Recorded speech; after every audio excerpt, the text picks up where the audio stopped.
안녕하십니까? 제 이름은 강태준입니다. 올해 75 대성그룹을 일군 회장이었습니다. 서울 광화문에 있는 본사 회장실은 고요했습니다. 창밖으로 내려다 보이는 도심 풍경은 여전히 바빴지만 제 마음속은 무겁게 가라앉아 있었습니다. 손에는 손자 준혁이의 약혼 소식을 담은 서류가 들려 있었습니다.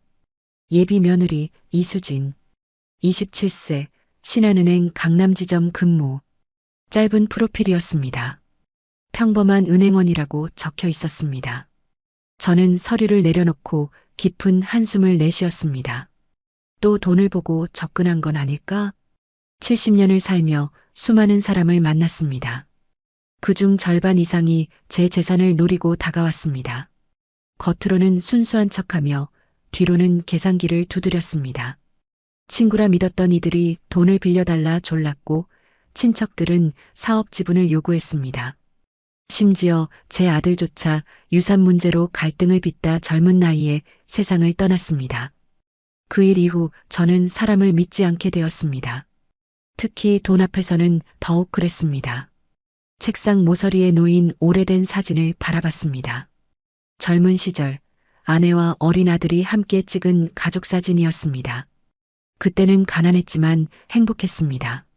작은 인쇄소를 운영하며 하루하루 열심히 살았습니다. 하지만 사업이 커지면서 모든 게 변했습니다.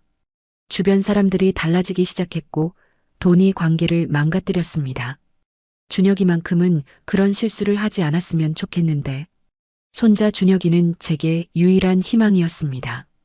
착하고 순수한 성격 덕분에 주변 사람들에게 사랑받았습니다. 하지만 그 순수함이 때로는 걱정스러웠습니다. 세상 물정을 모르는 준혁이가 누군가에게 이용당할까봐 두려웠습니다. 직접 확인해 봐야겠어. 저는 책상 서랍을 열고 낡은 수첩을 꺼냈습니다. 거기에는 이수진이 근무하는 은행 지점 주소가 적혀 있었습니다. 비서에게 전화를 걸었습니다. 김 비서, 내일 일정 전부 취소하게. 개인 용무가 있네. 알겠습니다, 회장님. 무슨 일이신지 여쭤봐도 될까요? 자네가 알 필요는 없어. 그냥 취소만 하게. 전화를 끊고 저는 창밖을 바라봤습니다. 50년간 사업을 하며 직관과 판단력으로 승부해왔습니다. 이번에도 제 직관이 움직이고 있었습니다. 다음 날 아침 저는 옷장 깊숙한 곳에서 오래된 옷가지를 꺼냈습니다. 창업 초기에 입었던 낡은 작업복과 해진 운동화였습니다. 거울 앞에 선 저는 낯선 제 모습을 바라봤습니다. 주름진 얼굴, 희끗희끗한 머리, 그리고 낡은 옷차림. 묘하게 어울렸습니다. 이 정도면 되겠군. 헝클어진 머리에 때 묻은 모자를 눌렀었습니다. 손에는 빨간색 저금통을 들었습니다. 어린 시절 손자가 쓰다 버린 것이었는데 저는 일부러 챙겨뒀습니다. 안에는 10년 넘게 모은 동전들이 가득 들어 있었습니다. 무게가 제법 묵직했습니다. 자, 이제 진짜 얼굴을 볼 시간이야. 저는 운전기사 없이 직접 오래된 경차를 몰고 은행으로 향했습니다. 길거리 사람들은 저를 쳐다보지도 않았습니다. 그저 평범한, 아니 초라해 보이는 노인일 뿐이었습니다. 오히려 이 익명성이 마음에 들었습니다. 수십 년 만에 느껴보는 자유로움이었습니다. 은행 앞에 도착했습니다. 유리문 너머로 바쁘게 움직이는 은행원들이 보였습니다. 그중 한 명이 이수진일 것이라 생각하니 가슴이 두근거렸습니다. 하지만 곧 결심을 굳히고 문을 밀었습니다. 이제 시작이군. 은행 문을 열고 들어서자 차갑고 깨끗한 공기가 저를 맞이했습니다. 로비에는 오전 시간임에도 불구하고 제법 많은 사람들이 줄을 서 있었습니다. 정장 차림의 직장인, 서류 뭉치를 든 중년 남성, 유모차를 끌고 온 젊은 엄마까지 다양한 고객들이 각자의 용무를 기다리고 있었습니다. 제가 안으로 들어서자 몇몇 시선이 저에게 향했습니다. 낡은 작업복, 해진 운동화, 손에 든 빨간 저금통. 제 차림새는 분명 이곳과 어울리지 않았습니다. 한 중년 여성이 코를 찡그리며 옆 사람에게 속삭였습니다. 요즘은 저런 분들도 은행에 오시네. 저는 그 말을 들었지만 개의치 않았습니다. 오히려 예상했던 반응이었습니다. 천천히 대기 번호표를 뽑고 플라스틱 의자에 앉았습니다. 저금통을 무릎 위에 올려놓자 안에서 동전들이 부딪히는 소리가 찰랑찰랑 울렸습니다. 32번 고객님, 4번 창구로 오세요. 안내방송이 울렸지만 제 번호는 아니었습니다. 저는 창구 쪽을 바라보며 은행원들을 하나하나 관찰했습니다. 젊은 남자 행원은 고객에게 빠르게 업무를 처리하며 다음 사람을 재촉했습니다. 옆 창구의 중년 여직원은 기계적으로 서류를 넘기며 무표정한 얼굴로 일했습니다. 다들 바쁘겠지. 은행이란 곳이 원래 그런 곳이었습니다. 효율과 속도가 중요한 곳이었습니다. 하지만 저는 오늘 그런 효율성이 아니라 진심을 보고 싶었습니다. 43번 고객님, 7번 창구로 오세요. 드디어 제 차례였습니다. 7번 창구, 거기에는 단정한 머리에 밝은 미소를 띤 젊은 여성이 앉아 있었습니다. 명찰에는 이수진이라는 이름이 선명하게 적혀 있었습니다. 바로 저 아이로군. 저는 천천히 일어나 창구로 걸어갔습니다. 일부러 허리를 더 구부리고 다리를 절뚝이며 걸었습니다. 옆에서 기다리던 한 남성이 짜증스러운 표정으로 자리를 피했습니다. 어서 오세요. 수진이는 저를 보자 밝게 웃으며 인사했습니다. 그 미소에는 어떤 거짓도 없어 보였습니다. 저는 조심스럽게 저금통을 창구 위에 올려놓았습니다.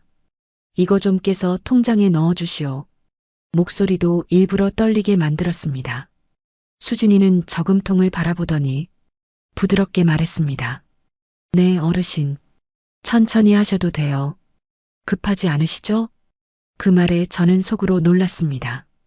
대부분의 은행원이라면 빨리 처리하려고 서두를 텐데 수진이는 오히려 여유를 주고 있었습니다.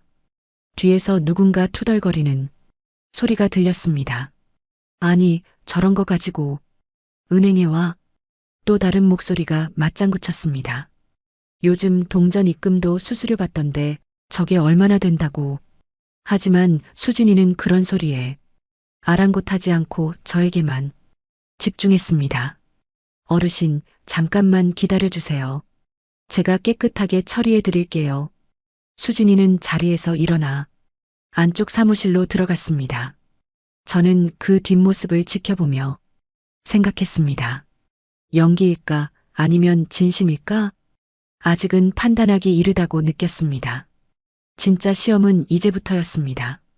수진이가 사무실 안으로 들어가자 주변 분위기가 미묘하게 바뀌었습니다. 옆 창구의 김 대리가 고개를 돌려 동료에게 속삭였습니다. 수진 씨, 또 저런 일 맡아서 하네. 참 착하긴 한데 너무 순진한 거 아니야? 팀장인 박 과장이 서류를 넘기며 끼어들었습니다. 요즘 저런 분들 많아요. 돈 얼마 안 되는데 시간만 잡아먹는 경우죠. 다른 행원도 고개를 끄덕이며 동조했습니다. 맞아요. 저번에도 비슷한 일 있었잖아요. 결국 5천 원밖에 안 나왔는데 30분이나 걸렸다니까요. 저는 그 모든 대화를 듣고 있었습니다. 귀가 어두운 척했지만 사실 또렷하게 들렸습니다. 창구 앞에 그대로 서서 주변을 관찰했습니다. 대기하던 다른 고객들도 불만스러운 표정을 짓고 있었습니다. 한 양복 입은 남성이 손목시계를 들여다보며 한숨을 쉬었습니다. 아, 회의 시간 늦겠네. 왜 이렇게 오래 걸려? 젊은 여성 고객도 핸드폰을 들여다보며 짜증스럽게 중얼거렸습니다. 진짜 저런 건 따로 창구 만들어야 하는 거 아니에요? 하지만 저는 오히려 이런 반응들이 흥미로웠습니다. 사람들은 자신의 시간이 중요하다고 생각했습니다. 남의 사정 따위는 관심 없었습니다. 인간이란 원래 이기적인 존재지. 저는 속으로 쓴웃음을 지었습니다. 저 자신도 평생 그렇게 살아왔으니까요. 잠시 후 수진이가 돌아왔습니다. 손에는 작은 망치와 두꺼운 천, 그리고 투명한 비닐봉지를 들고 있었습니다.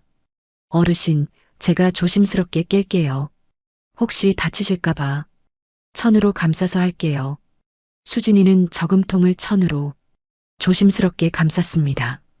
그리고 망치를 들어 천천히, 아주 천천히 두드리기 시작했습니다. 다른 은행원이었다면 한 방에 깨버렸을 텐데 수진이는 마치 소중한 보물을 다루듯 조심스러웠습니다. 똑, 똑, 작은 소리가 은행 로비에 울려 퍼졌습니다. 몇몇 사람들이 고개를 돌려 쳐다봤지만 수진이는 전혀 개의치 않았습니다. 오직 눈앞의 일에만 집중했습니다. 저는 그 모습을 가만히 지켜봤습니다. 수진이의 손은 떨리지 않았고 표정은 진지했습니다. 마치 자신의 할아버지를 대하듯 정성스러운 태도였습니다. 저건 연기가 아니야. 제 마음속에서 작은 확신이 싹 텄습니다. 하지만 아직은 확실하지 않았습니다. 더 지켜봐야 했습니다. 드디어 저금통이 반으로 갈라졌습니다. 안에서 수많은 동전들이 쏟아져 나왔습니다. 10원짜리, 50원짜리, 100원짜리, 500원짜리까지 다양한 동전들이 천 위에 펼쳐졌습니다. 수진이는 동전들을 하나하나 비닐봉지에 담기 시작했습니다. 그 와중에 동전 사이로 뭔가 낡은 종이 조각이 보였습니다. 이게 뭐지? 수진이는 조심스럽게 종이 조각을 집어들었습니다. 그것은 10원짜리 지폐였습니다. 아주 오래전에 사용되던 지금은 구경하기 힘든 화폐였습니다. 종이는 너무 오래되어 구겨지고 색이 발해 있었습니다. 저는 그 지폐를 보며 일부러 떨리는 목소리로 말했습니다. 아, 그거 손자 장학금으로 써주려고 모았던 돈이었는데. 수진이는 순간 손을 멈췄습니다. 그녀의 눈빛이 흔들렸습니다. 손잡은 장학금이요? 그래요. 근데 요즘은 은행이 무섭더라고. 큰 돈도 아닌데 이렇게 와도 되나 싶어서 저는 일부러 말끝을 흐렸습니다. 수진이의 반응을 보고 싶었습니다. 수진이는 손에 든 낡은 10원짜리 지폐를 한참 동안 바라봤습니다. 그녀의 눈가가 미세하게 떨렸습니다. 주변의 소음들, 불평하는 고객들의 목소리, 동료들의 수군거림, 그 모든 것이 순간 멈춘 듯 했습니다. 수진이에게는 오직 눈앞의 노인과 그가 전하는 이야기만 들렸습니다. 어르신, 수진이는 조심스럽게 입을 열었습니다. 손자분이 정말 행복하시겠어요. 이렇게 오랫동안 한 푼 한 푼 모으셨다니. 저는 수진이의 얼굴을 자세히 관찰했습니다. 그녀의 눈시울이 붉어지고 있었습니다. 연기라면 이 정도까지 할 수 있을까? 저는 의심의 끈을 놓지 않으면서도 마음 한구석이 흔들리는 걸 느꼈습니다. 큰 돈은 아니지만 그래도 마음만이라도 전하고 싶었어요. 제가 말하자 수진이는 고개를 끄덕였습니다. 그녀는 동전들을 더욱 정성스럽게 세기 시작했습니다.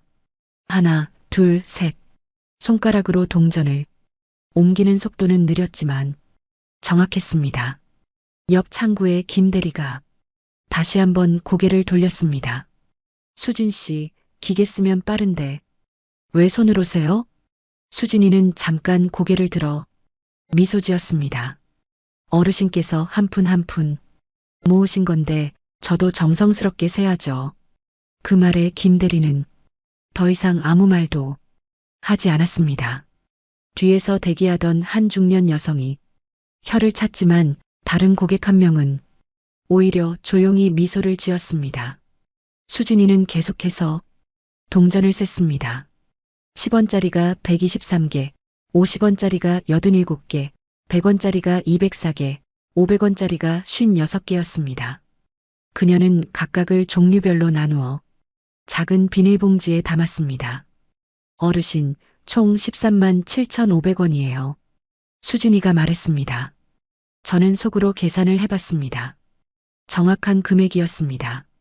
수진이는 한 푼도 틀리지 않게 센 것이었습니다. 그렇게 됐나? 10년 넘게 모았는데 고작 그 정도밖에 안 되는구만. 제가 일부러 실망한 듯 말하자 수진이는 고개를 저었습니다. 아니에요, 어르신. 이건 금액의 문제가 아니에요. 그럼 뭐가 중요한데요? 마음이죠. 어르신께서 손자분을 생각하시며 매일매일 조금씩 모으신 그 마음 말이에요. 수진이는 낡은 10원짜리 지폐를 조심스럽게 펼쳤습니다. 종이는 너무 오래되어 찢어질 것 같았습니다. 하지만 수진이는 마치 귀한 보물을 다루듯 정성스럽게 펴서 투명 파일에 넣었습니다. 이건 은행에서 교환해 드릴게요. 지금은 사용할 수 없지만 한국은행에 문의하면 현재 가치로 바꿔주실 거예요. 제가 절차 도와드릴게요. 저는 그 말에 놀랐습니다. 대부분의 은행원이라면 귀찮아서 그냥 넘어갔을 일이었습니다. 하지만 수진이는 오히려 더 신경 쓰고 있었습니다. 그럴 필요까지야. 아니에요, 어르신. 이런 마음이 바로 사랑이에요. 수진이의 목소리가 떨렸습니다. 돈의 크기가 아니라 마음의 크기가 중요한 거예요. 저도 할아버지가 계셨는데 수진이는 잠시 말을 멈췄습니다. 그녀의 눈가에 눈물이 맺혔습니다. 하지만 금방 미소를 지으며 고개를 들었습니다. 손자분이 정말 행복하실 거예요. 이런 사랑을 받으시니까요. 제 손이 잠시 멈췄습니다. 가슴 한구석이 뜨거워지는 걸 느꼈습니다. 저는 평생 수많은 사람을 만나고 시험해봤지만 이런 진심을 느낀 건 처음이었습니다. 이 아이는 진짜로구나. 수진이는 통장 정리를 마치고 입금 확인증을 건넸습니다. 그리고 자리에서 일어나더니 말했습니다. 어르신, 잠깐만 기다려주세요. 수진이는 안쪽 휴게실로 들어갔습니다. 잠시 후 그녀는 따뜻한 종이컵을 들고 돌아왔습니다. 오늘 날씨가 많이 춥죠? 이거 드시고 가세요. 종이컵에서는 김이 모락모락 올라오고 있었습니다. 저는 그 컵을 받아들며 수진이의 눈을 똑바로 바라봤습니다. 저는 따뜻한 종이컵을 두 손으로 감쌌습니다. 김이 피어오르는 차에서는 은은한 율무차 향기가 났습니다. 천천히 한 모금 마셨습니다. 따뜻한 액체가 목을 타고 넘어가자 온몸의 온기가 퍼지는 것 같았습니다. 고맙소, 아가씨. 제가 말하자 수진이는 환하게 웃었습니다. 천만에요, 어르신. 밖에서 추우셨을 텐데 이거라도 드시고 가세요. 저는 수진이의 얼굴을 자세히 관찰했습니다. 그녀의 미소에는 어떤 계산도 없어 보였습니다. 그저 순수한 친절이었습니다. 마치 자신의 할아버지를 대하는 손녀의 모습 같았습니다. 주변 동료들은 여전히 수군거렸지만 수진이는 전혀 신경 쓰지 않았습니다. 오히려 제 옆에 있는 의자를 가리키며 말했습니다. 어르신, 여기 앉아서 천천히 드세요. 급하게 가실 필요 없어요. 괜찮겠소? 뒤에 사람들이 기다리는데 걱정 마세요. 다른 창구도 있으니까요.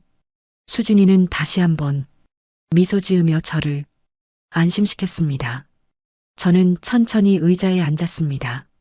그리고 차를 마시며 수진이가 다음 고객을 응대하는 모습을 지켜봤습니다. 다음 고객님, 어서 오세요. 수진이는 다음 사람에게도 똑같이 밝게 인사했습니다. 젊은 남성 고객이었는데 그는 급하게 서류를 내밀며 말했습니다. 송금 빨리 좀 해주세요. 급해요. 네, 금방 처리해 드릴게요. 수진이는 빠르게 업무를 처리하면서도 친절함을 잃지 않았습니다. 저는 그 모습을 보며 감탄했습니다. 상황에 따라 유연하게 대처하면서도 기본적인 예의와 친절은 변하지 않았습니다. 이 아이는 특별하구나. 저는 속으로 중얼거렸습니다. 평생 수많은 직원들을 보고 평가해 왔습니다. 누가 진심인지 누가 거짓인지 구별하는 눈이 있었습니다. 그리고 지금 수진이에게서는 진심만 느껴졌습니다. 차를 다 마신 저는 천천히 일어났습니다. 창고 쪽으로 걸어가 수진이에게 빈 종이컵을 건넸습니다. 잘 마셨어. 고맙습니다. 다행이에요. 어르신, 조심히 들어가세요. 수진이는 일어서서 공손하게 인사했습니다. 그 순간 제 눈빛이 흔들렸습니다. 평생 수많은 사람에게 인사를 받아왔지만 이렇게 진심 어린 인사는 처음이었습니다. 저는 은행 문을 나서며 뒤돌아봤습니다. 수진이는 여전히 창구에 앉아 다른 고객을 응대하고 있었습니다. 그녀의 얼굴에는 여전히 밝은 미소가 떠올라 있었습니다. 준혁이는 좋은 사람을 만났어. 저는 그렇게 생각했습니다. 하지만 동시에 복잡한 감정이 밀려왔습니다. 기쁨과 함께 씁쓸함도 느껴졌습니다. 저는 평생 돈으로 사람을 평가하고 의심하며 살아왔는데 수진이는 그 반대의 삶을 살고 있었습니다. 주차장으로 걸어가며 주머니에서 핸드폰을 꺼냈습니다. 비서에게 전화를 걸었습니다. 나야. 내일 우리 본사로 사람 한 명 불러. 누구를 말씀하시는 겁니까, 회장님? 신한은행 강남지점에 근무하는 이수진이라는 직원이네. 정확한 정보는 자네가 알아보게. 알겠습니다. 무슨 일이신지 여쭤봐도 될까요? 저는 잠시 침묵했습니다. 그리고 조용히 말했습니다. 확인할 게 있어서 그러네. 급한 건 아니니 내일 오전으로 잡게. 전화를 끊고 차에 올라탔습니다. 백미러에 비친 제 얼굴을 보니 묘한 미소가 떠올라 있었습니다. 언제 마지막으로 이런 기분을 느꼈는지 기억나지 않았습니다. 아마 아주 오래전 내가 순수했던 시절이었겠지. 저는 시동을 걸며 생각했습니다. 오늘 본 수진이의 모습은 젊은 시절 제 모습과 닮아 있었습니다. 돈보다 사람을 먼저 생각하던 순수했던 그 시절 말입니다. 차는 천천히 주차장을 빠져나갔습니다.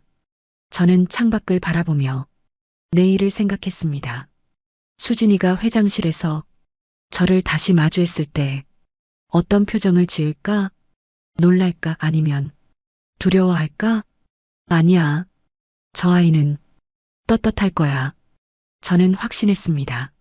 수진이는 거짓없이 행동했으니 두려워할 이유가 없었습니다. 오히려 제가 부끄러워져야 할지도 몰랐습니다. 순수한 사람을 의심하고 시험했으니까요. 다음 날 아침 수진이는 평소와 다름없이 출근 준비를 했습니다. 거울 앞에서 단정하게 머리를 묶고 명찰을 달았습니다. 오늘도 좋은 하루가 되기를 바라며 집을 나섰습니다. 하지만 은행에 도착하자마자 예상치 못한 일이 벌어졌습니다. 수진 씨, 지점장님이 찾으세요. 김 대리가 급하게 다가와 말했습니다. 수진이는 고개를 갸우뚱했습니다. 아침 일찍 지점장이 부르는 건 흔한 일이 아니었습니다. 무슨 일이죠? 잘 모르겠어요. 그런데 표정이 심상치 않더라고요. 수진이는 가슴이 두근거렸습니다. 혹시 어제 업무 처리에 문제가 있었을까? 아니면 고객 불만이 접수됐을까? 온갖 생각이 머릿속을 스쳤습니다.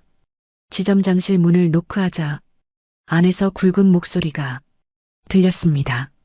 들어오게. 수진이가 문을 열고 들어가자 지점장은 심각한 표정으로 앉아 있었습니다. 그 옆에는 본사에서 온 듯한 정장 차림의 남성이 서 있었습니다. 수진 씨 앉게. 지점장이 의자를 가리켰습니다. 수진이는 조심스럽게 앉았습니다. 긴장한 탓에 손이 미세하게 떨렸습니다. 혹시 제가 실수한 게 있나요? 아니, 그게 아니라 지점장은 말을 잠시 멈췄습니다. 그리고 옆에 남성을 바라봤습니다. 남성이 명함을 꺼내 수진이에게 건넸습니다. 대성그룹 비서실 차장 정민호입니다. 수진이는 명함을 받아들며 더욱 당황했습니다. 대성그룹이라면 국내 굴지의 대기업이었습니다. 왜 그런 곳에서 자신을 찾는 걸까요? 회장님께서 수진 씨를 직접 만나고 싶어 하십니다. 회장님이요? 수진이는 믿을 수 없다는 표정을 지었습니다. 지금 바로 본사로 함께 가주셨으면 합니다.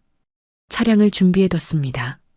하지만 저는 오늘 업무가 걱정 마세요. 지점장님께 이미 말씀드렸습니다. 지점장이 수진이를 바라보며 말했습니다. 수진 씨 가보게. 이런 기회가 흔치 않아. 최선을 다하게.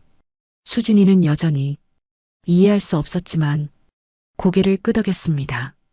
정민호를 따라 밖으로 나가자 고급 세단이 기다리고 있었습니다. 차에 올라탄 수진이는 창밖을 바라보며 생각했습니다. 도대체 무슨 일이지? 차는 도심을 가로질러 대성그룹 본사로 향했습니다. 고층 빌딩 앞에 도착하자 수진이는 입이 떡 벌어졌습니다.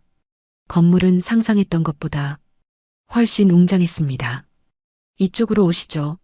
정민호는 수진이를 전용 엘리베이터로 안내했습니다. 최상층 버튼을 누르자 엘리베이터가 빠르게 올라갔습니다. 수진이의 심장도 덩달아 빠르게 뛰었습니다. 엘리베이터 문이 열리자 넓은 복도가 나타났습니다. 한쪽 벽면은 통유리로 되어 서울 시내가 한눈에 내려다 보였습니다. 정민호는 복도 끝이 커다란 문 앞에 멈춰 섰습니다. 회장님 집무실입니다. 노크하고 들어가세요. 수진이는 긴장한 손으로 문을 두드렸습니다. 안에서 낮고 익숙한 목소리가 들렸습니다. 들어오게. 문을 열고 들어간 수진이는 그 자리에 얼어붙었습니다. 넓은 책상 뒤에 앉아있는 사람은 다름 아닌 어제 은행에 왔던 그 노인이었습니다. 하지만 지금은 낡은 작업복이 아니라 고급스러운 정장을 입고 있었습니다. 그날의 빨간 저금통 기억하나? 제가 조용히 물었습니다. 수진이는 입술이 바짝 말라 아무 말도 할 수 없었습니다. 그녀의 머릿속이 복잡하게 돌아갔습니다. 저분이 회장님이었다고. 수진이는 천천히 허리를 숙였습니다. 목소리가 떨렸습니다. 죄송합니다. 제가 몰라보고. 일어나게. 제 목소리는 부드러웠습니다. 수진이가 고개를 들자 저는 미소를 짓고 있었습니다. 자네는 사과할 이유가 없네. 오히려 내가 고마워해야 할 사람이지. 수진이는 여전히 혼란스러웠습니다. 저는 자리에서 일어나 창가로 걸어갔습니다. 그리고 서울 시내를 내려다보며 말했습니다. 평생 많은 사람을 만났지만 돈 앞에서 사람의 진심을 본 건 자네가 처음이네. 저는 천천히 수진이를 향해 돌아섰습니다. 제 눈빛에는 따뜻함이 담겨 있었습니다. 자네는 내가 누군지 모르면서도 한 사람이 인간으로 대해줬어. 그게 얼마나 귀한 일인지 아나? 수진이는 그제야 상황을 이해하기 시작했습니다. 모든 게 시험이었다는 걸 깨달았습니다. 하지만 이상하게도 배신감이나 분노는 느껴지지 않았습니다. 오히려 제 마음이 이해됐습니다. 회장님, 저는 그저. 수진이가 말을 시작하려 하자 저는 손을 들어 막았습니다. 말하지 않아도 알아. 자네는 당연한 일을 했을 뿐이라고 생각하겠지. 하지만 요즘 세상에 당연한 일을 하는 사람이 얼마나 되는지 아나? 저는 다시 책상으로 돌아와 앉았습니다. 그리고 서랍에서 깨끗이 닦인 빨간 저금통을 꺼냈습니다. 수진이는 그걸 보고 놀랐습니다. 이건 자네가 그렇게 정성스럽게 깨준 저금통이지. 버릴 수 없더군. 저는 저금통을 책상 위에 올려놓았습니다. 햇빛을 받아 반짝이는 빨간색 도자기가 아름다워 보였습니다. 회장님, 사실 저도 할아버지가 계셨습니다. 수진이가 조심스럽게 말을 꺼냈습니다. 어릴 적에 돌아가셨는데 항상 저를 아껴주셨죠. 그래서 어르신을 뵙고 할아버지가 생각났어요. 제 표정이 부드러워졌습니다. 그래서 그렇게 진심으로 대해준 거였군. 네, 저는 특별한 걸 한 게 아니에요. 그냥 제 할아버지라고 생각하고 대했을 뿐입니다. 수진이의 솔직한 대답에 저는 깊이 고개를 끄덕였습니다. 인터폰을 눌러 정민호를 불렀습니다. 준혁이에게 연락해 지금 당장 올라오라고. 잠시 후 회장실 문이 열리며 젊은 남성이 들어왔습니다. 단정한 얼굴에 밝은 미소를 띤 청년이었습니다. 그는 수진이를 보자 반갑게 인사했습니다. 수진아, 갑자기 불러서 놀랐지? 준혁 오빠. 수진이는 그제야 모든 상황을 완전히 이해했습니다. 준혁이의 할아버지가 바로 대성그룹 회장이었던 것입니다. 그동안 준혁이는 자신의 집안 배경을 한 번도 밝히지 않았습니다. 저는 손자를 바라보며 말했습니다. 준혁아, 자네가 좋은 사람을 만났더군. 이 할아버지가 직접 확인했어. 준혁이는 저를 보며 웃었습니다. 할아버지, 제가 말씀드렸잖아요. 수진이는 특별한 사람이라고요. 그래, 자네 말이 맞았어. 이 늙은이가 괜한 걱정을 했지. 저는 자리에서 일어나 수진이에게 다가갔습니다. 그리고 그녀의 어깨를 가볍게 두드렸습니다. 수진 양, 우리 손자랑 잘 부탁하네. 그리고 날 용서해주게. 자네를 의심한 게 미안하네. 수진이는 고개를 저었습니다. 아니에요, 회장님. 충분히 그러실 만했어요. 저도 할아버지 입장이었다면 똑같이 했을 거예요. 그 순간 제 눈가에 미세한 눈물이 맺혔습니다. 이해와 포용? 그것이 바로 진정한 사랑의 시작이라는 걸 수진이는 알고 있었습니다. 자, 이제 축하할 일만 남았군. 저는 다시 밝은 표정으로 돌아왔습니다. 준혁이와 수진이를 번갈아 보며 말했습니다. 약혼식 날짜는 정했나? 다음 달 15일로 잡았습니다, 할아버지. 좋아. 그럼 그날 이 저금통도 함께 가져가게. 자네들의 새 출발을 축복하는 의미로 말이야. 수진이는 저금통을 바라보며 미소 지었습니다. 그 안에 담겼던 건 돈이 아니라 사랑이었습니다. 그리고 그 사랑은 이제 새로운 가족의 시작을 알리는 상징이 되었습니다. 준혁이가 수진이의 손을 잡았습니다. 수진아, 놀랐지? 미안해. 할아버지가 이렇게까지 하실 줄은 몰랐어. 괜찮아요, 오빠. 오히려 할아버지 마음을 알 수 있어서 좋았어요. 저는 두 사람의 모습을 보며 흐뭇하게 웃었습니다. 젊은 시절 저와 아내의 모습이 떠올랐습니다. 순수하고 아름다웠던 그 시절 말입니다.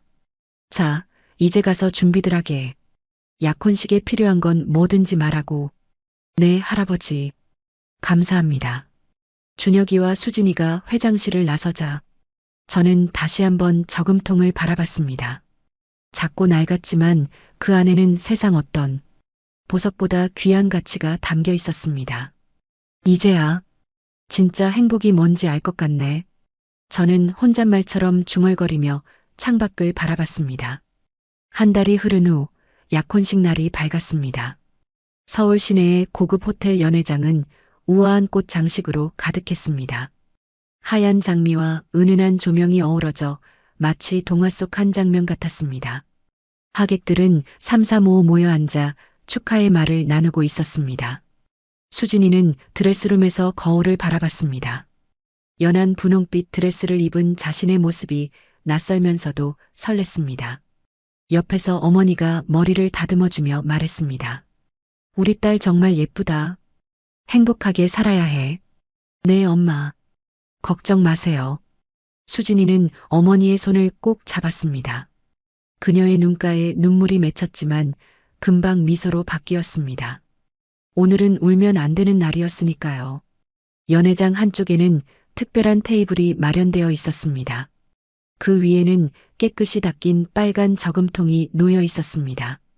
작은 조명이 저금통을 비추니 마치 보석처럼 반짝였습니다. 그 옆에는 작은 액자가 걸려 있었습니다. 사랑은 돈의 크기가 아니라 마음의 크기로 측정됩니다. 제가 직접 쓴 문구였습니다. 하객들은 저금통과 액자를 보며 고개를 끄덕였습니다. 누군가는 사진을 찍고 누군가는 감동받아 눈물을 훔쳤습니다. 식이 시작되고 준혁이와 수진이가 단상에 올랐습니다. 두 사람은 서로를 바라보며 밝게 웃었습니다. 사회자가 마이크를 들고 말했습니다. 이제 양가 어르신께서 축사를 해주시겠습니다. 저는 천천히 단상으로 걸어 올라갔습니다. 마이크를 잡고 잠시 침묵했습니다. 연회장이 조용해졌습니다. 모두가 대성그룹 회장의 말을 기다렸습니다. 오늘 참 기쁩니다. 제 목소리가 떨렸습니다. 평생 사업을 하며 많은 걸 잃었다고 생각했습니다. 하지만 정작 중요한 걸 놓치고 살았더군요. 저는 수진이를 바라봤습니다. 며느리가 될 수진 양을 통해 배웠습니다. 사람의 가치는 가진 돈이 아니라 나눌 수 있는 마음에서 나온다는 걸 말입니다. 하객들 사이에서 작은 박수가 터져 나왔습니다. 저는 계속 말을 이었습니다. 저 빨간 저금통을 보십시오. 겉으로는 하잘것없어 보이지만 그 안에는 세상 어떤 보물보다 귀한 게 담겨 있었습니다. 바로 사랑이죠. 수진이는 눈물을 참으려 애썼지만 결국 뺨을 타고 눈물이 흘러내렸습니다. 준혁이가 조용히 손수건을 건넸습니다. 준혁아, 그리고 수진 양. 부디 이 마음을 잊지 말고 살아주게. 돈은 생기고 없어질 수 있지만 진심은 영원하니까. 저는 단상에서 내려와 두 사람을 껴안았습니다. 연회장 전체가 따뜻한 박수로 가득 찼습니다. 식이 끝나고 피로연이 시작되었습니다. 저는 조용히 발코니로 나왔습니다. 서울 야경이 아름답게 펼쳐져 있었습니다. 하늘을 올려다보며 생각했습니다. 여보, 당신이 보고 싶소? 돌아가신 아내가 떠올랐습니다. 만약 아내가 살아있었다면 오늘 이 순간을 함께 나누고 싶었습니다. 그녀도 분명 수진이를 좋아했을 것입니다. 할아버지, 뒤에서 수진이의 목소리가 들렸습니다. 저는 돌아봤습니다. 수진이는 빨간 저금통을 두 손으로 소중히 안고 있었습니다. 회장님, 아니 할아버지, 이거 정말 저희가 가져가도 되는 건가요?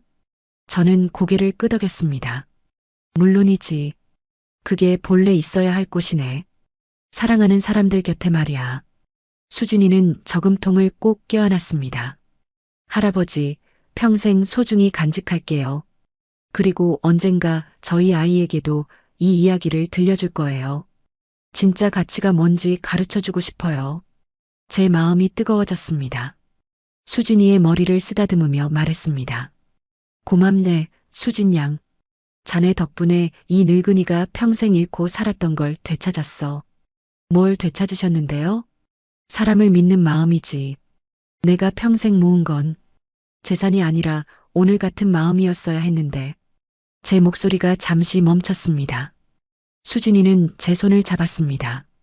아니에요, 할아버지. 지금이라도 찾으셨잖아요. 늦은 게 아니에요. 두 사람은 서울 야경을 바라보며 서 있었습니다. 빨간 저금통은 달빛을 받아 은은하게 빛났습니다. 그 안에 담겼던 동전들은 이미 사라졌지만 그보다 더 귀한 무언가가 채워져 있었습니다. 사랑, 신뢰, 그리고 진심. 저는 하늘의 별을 바라보며 생각했습니다. 인생의 황혼에 이르러서야 깨달은 진리였지만 그래도 다행이었습니다. 아직 늦지 않았으니까요. 연회장에서는 여전히 웃음소리와 축하의 말들이 들려왔습니다. 저는 수진이와 함께 안으로 돌아갔습니다. 오늘 밤은 길고도 아름다운 밤이 될 것 같았습니다. 며칠 후 저는 다시 회장실에 앉아 있었습니다. 책상 위에는 약혼식 사진이 놓여 있었습니다. 준혁이와 수진이가 환하게 웃고 있는 사진이었습니다. 그 옆에는 빨간 저금통, 아니, 저금통의 사진이 함께 있었습니다. 비서가 들어와 서류를 건넸습니다. 회장님, 이번 분기 실적 보고서입니다. 저는 서류를 받아들었지만 펼쳐보지 않았습니다. 대신 창밖을 바라봤습니다. 김 비서, 네, 회장님. 자네는 행복한가?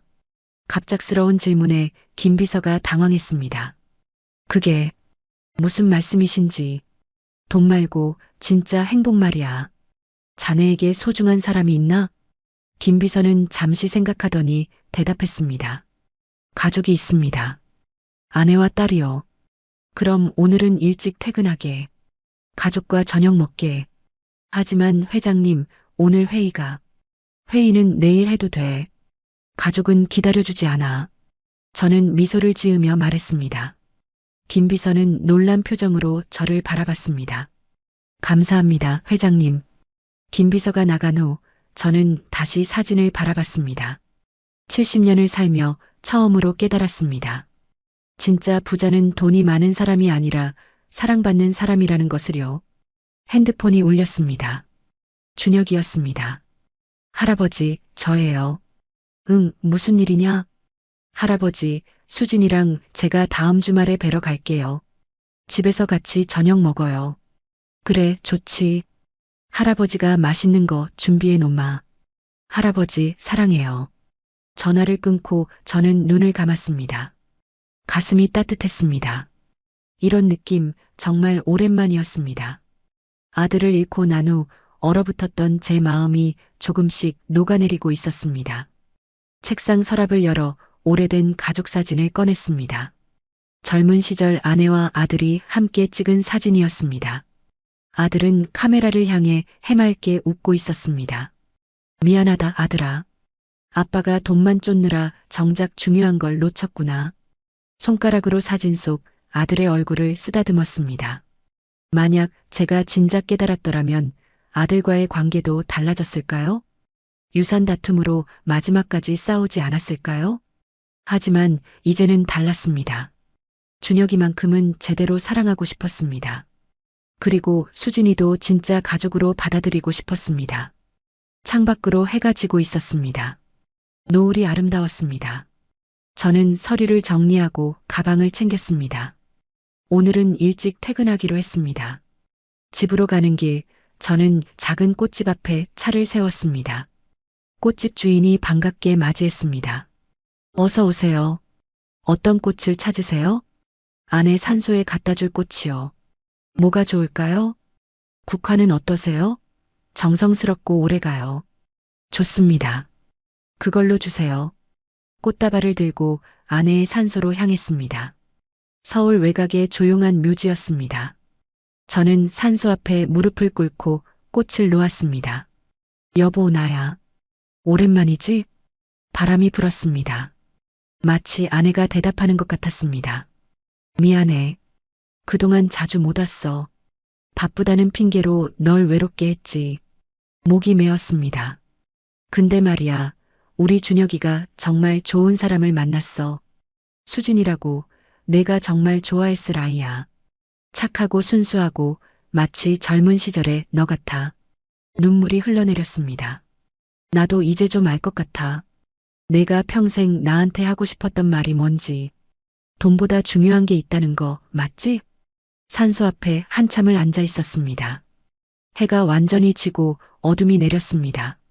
일어서서 산소를 한 번 더 쓰다듬었습니다. 다음에 또 올게. 그리고 사랑해, 여보. 집으로 돌아오니 텅 빈 집이 저를 맞이했습니다. 하지만 이제는 외롭지 않았습니다. 다음 주말이면 준혁이와 수진이가 올 것이고 함께 저녁을 먹을 것입니다. 주방으로 가서 냉장고를 열었습니다. 준혁이가 좋아하는 음식들을 적어 놓았습니다. 다음 주말까지 하나씩 준비해야겠다고 생각했습니다. 거실로 돌아와 소파에 앉았습니다. 탁자 위에는 약혼식 사진이 놓여 있었습니다. 그 옆에는 빨간 저금통 사진도 함께 있었습니다. 핸드폰을 꺼내 사진첩을 열었습니다. 그날 은행에서 찍어둔 사진이 있었습니다. 낡은 작업복을 입고 저금통을 든 제 모습이었습니다. 비서가 몰래 찍어둔 것이었습니다. 참 우스운 꼴이었지. 하지만 그 모습이 밉지 않았습니다. 오히려 솔직해 보였습니다. 70년 만에 제 진짜 모습을 찾은 것 같았습니다. 다음 주 토요일 준혁이와 수진이가 집을 찾아왔습니다. 할아버지, 준혁이가 현관문을 열자마자 큰 소리로 불렀습니다. 저는 앞치마를 두른 채 부엌에서 나왔습니다. 왔구나. 어서 들어오너라. 수진이도 함께 들어왔습니다. 그녀는 손에 작은 선물 상자를 들고 있었습니다. 할아버지, 이거 드려요. 건강보조제예요. 고맙구나. 근데 이런 거 안 사와도 되는데. 아니에요. 할아버지 건강하셔야죠. 셋이서 식탁에 둘러앉았습니다. 저는 일주일 동안 준비한 음식들을 내왔습니다. 갈비찜, 잡채, 전, 나물 무침까지. 할아버지, 이거 다 직접 만드신 거예요? 수진이가 놀라서 물었습니다. 그럼, 할아버지가 젊었을 때는 요리도 잘했어. 우와, 정말 맛있어요. 준혁이가 갈비찜을 한 입 베어 물며 엄지를 치켜 세웠습니다. 밥을 먹으며 이런저런 이야기를 나눴습니다. 수진이의 은행 이야기, 준혁이의 회사 이야기. 저는 그저 웃으며 듣기만 했습니다. 할아버지, 요즘 표정이 정말 밝아지셨어요. 수진이가 말했습니다. 그래, 아마도 너희들 덕분이겠지. 식사를 마치고 거실로 자리를 옮겼습니다. 준혁이가 가방에서 뭔가를 꺼냈습니다. 빨간 저금통이었습니다. 할아버지, 저희가 이거 집에 모셔뒀는데요. 보고 싶으실까봐 가져왔어요. 저는 저금통을 받아들었습니다. 여전히 반짝반짝 빛나고 있었습니다. 잘 간직하고 있구나. 네. 저희 집 거실 제일 좋은 자리에 놓여 있어요. 매일 볼 때마다 할아버지 생각하고 진짜 사랑이 뭔지 생각해요. 수진이가 말했습니다. 해가 지고 준혁이와 수진이가 돌아갈 시간이 됐습니다. 저는 현관까지 배웅을 나갔습니다. 조심히 들어가거라. 다음 주에 또 오너라. 네, 할아버지. 건강하세요. 두 사람이 떠나고 나서 저는 거실로 돌아왔습니다. 식탁에는 아직 음식들이 남아 있었습니다. 설거지를 하며 생각했습니다. 이게 행복이구나. 70년을 살며 처음으로 진짜 행복이 무엇인지 알았습니다. 돈도 아니고 권력도 아니고 명예도 아니었습니다. 바로 사랑하는 사람들과 함께하는 시간이었습니다. 며칠 후 저는 회장실에서 중요한 결정을 내렸습니다. 김비서, 재단 설립 준비 시작하게. 재단이요, 회장님? 응. 어려운 형편에 있는 은행원들을 위한 장학재단이야. 이름은 진심재단으로 하지. 진심재단이요? 그래. 돈보다 진심으로 고객을 대하는 은행원들을 지원하는 거야. 수진이 같은 사람들 말이야. 김비서가 감동한 표정으로 고개를 끄덕였습니다. 훌륭하신 결정이십니다, 회장님. 저는 창밖을 바라보며 미소 지었습니다. 제 인생의 마지막 장이 이제 시작되고 있었습니다. 돈을 모으는 삶이 아니라 사랑을 나누는 삶으로 말입니다. 책상 위에 빨간 저금통 사진을 다시 한번 바라봤습니다. 작고 낡았지만 그 안에 담긴 의미는 영원히 빛날 것입니다. 진짜 가치는 크기가 아니라 마음에 있다는 것. 그것이 제가 70년 만에 배운 인생의 진리였습니다.